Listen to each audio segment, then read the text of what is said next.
Hier, les ministres de l'Immigration et du Travail ont annoncé vouloir durcir les mesures contre les entreprises qui emploient des travailleurs en situation irrégulière. Cet arsenal complet de lutte contre les abus prévoirait notamment la fermeture administrative de ces établissements.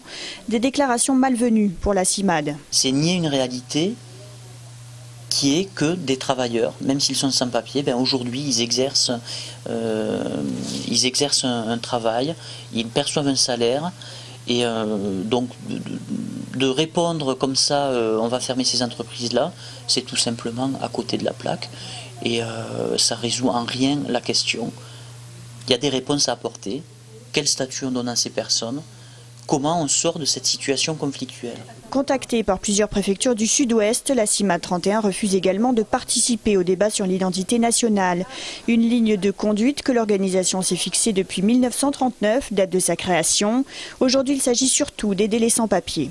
Une précarité grandissante pour les étrangers qui arrivent en France, à savoir restriction des droits, vision purement répressive de l'accueil des migrants, non prise en compte des situations familiales, des réalités de terrain.